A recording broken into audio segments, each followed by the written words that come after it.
Assalamualaikum warahmatullahi wabarakatuh. Para mahasiswa yang berbahagia, selamat bertemu dengan saya, A.A. Saumah, pada mata kuliah Psikologi Pendidikan dan Bimbingan. Pada pertemuan ini, kita akan membahas tentang motif dan motivasi belajar yang berkenaan dengan pengertian motif dan motivasi, fungsi, proses, sumber, indikator, pengukuran, faktor-faktor yang dapat mempengaruhi motivasi, teori, serta upaya-upaya untuk meningkatkan motivasi. Saya berharap Anda dapat menyimak pemaparan mengenai materi ini. Motivasi belajar sangat penting untuk dimiliki oleh peserta didik. Karena motivasi dapat mempengaruhi proses dan keberhasilan belajar.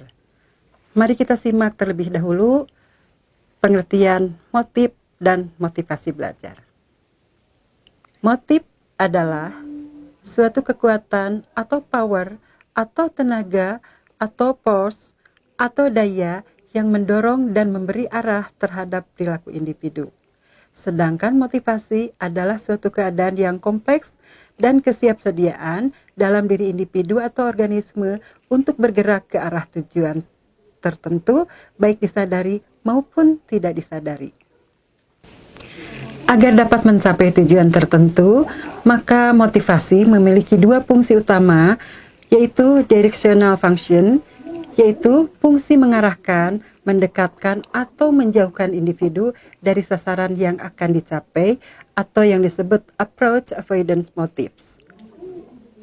Dua, activating and energizing function, yaitu fungsi mengaktifkan dan meningkatkan kegiatan, menentukan kesungguhan pada tujuan dan pencapaian hasil. Motivasi tidak muncul dengan sendirinya, melainkan melalui sebuah proses. Nah, bagaimana proses motivasi terjadi? Proses motivasi terjadi, pertama adanya kondisi yang terbentuk dari tenaga pendorong yang menimbulkan ketegangan atau tension. Kedua, berlangsungnya kegiatan belajar yang diarahkan pada pencapaian tujuan. Ketiga, pencapaian tujuan dan berkurangnya ketegangan. Motivasi tumbuh karena ada kekuatan pendorong yang bersumber dari dalam individu atau intrinsik maupun kekuatan yang berasal dari luar individu atau ekstrinsik. Intrinsik memiliki sifat self-motivation, contohnya rasa senang dan bersikap positif terhadap pelajaran. Sedangkan ekstrinsik atau lingkungan terdiri dari dua macam. Yang pertama adalah fear motivation, contoh takut tidak lulus atau takut dimarahi. Yang kedua adalah incentive motivation, contohnya ingin mendapatkan ijazah, mendapatkan penghargaan, dan sebagainya. Kekuatan motivasi dapat dilihat dari beberapa indikator, sebagaimana dapat disimak berikut ini. Durasi kegiatan, yaitu berapa lama penggunaan waktu untuk melakukan kegiatan. Yang selanjutnya, frekuensi kegiatan, yaitu seberapa sering kegiatan dalam periode tertentu. Persistensi, yaitu ketetapan dan kelekatan pada tujuan. Ketabahan dan keuletan dalam menghadapi rintangan.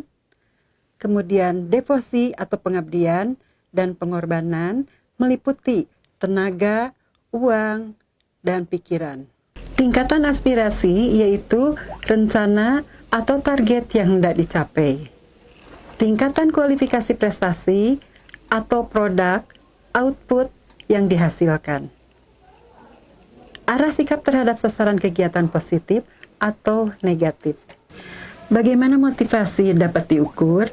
Kekuatan motivasi dapat diukur melalui berbagai cara, yaitu dengan tes tindakan atau performance test, disertai observasi, kuesioner atau inventory, mengarang bebas, tes prestasi, dan skala sikap.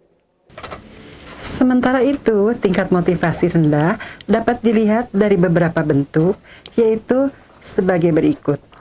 Bentuk kelesuan dan ketidakberdayaan seperti malas, lambat belajar, mengulur waktu, pekerjaan tidak selesai, kurang konsentrasi, acuh tak acuh, sikap yang kurang baik, mengantuk, dan sebagainya. Bentuk penghindaran atau pelarian diri seperti bolos sekolah, tidak mengikuti pelajaran tertentu, tidak mengerjakan tugas, tidak mencatat, pelupa, dan sebagainya. Bentuk penentangan seperti kenakalan, mengganggu, merusak, mengkritik, berdalih, dan sebagainya.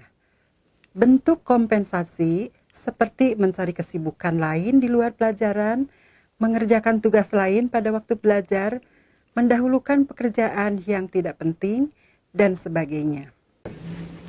Ada dua faktor yang dapat mempengaruhi motivasi, yaitu faktor internal dan faktor eksternal. Faktor internal antara lain karakteristik siswa, sikap, keterbatasan fisik, kondisi emosional, kelelahan, dan sebagainya. Faktor eksternal antara lain kondisi lingkungan sekolah dan rumah, beban kurikulum, hubungan teman sebaya, dukungan sarana prasarana, penilaian, dan sebagainya.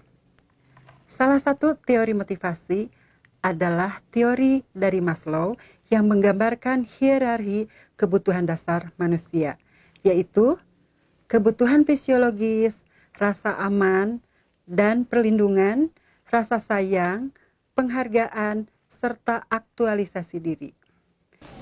Terakhir, mari kita simak bagaimana upaya-upaya kita untuk meningkatkan motivasi belajar menurut McClellan.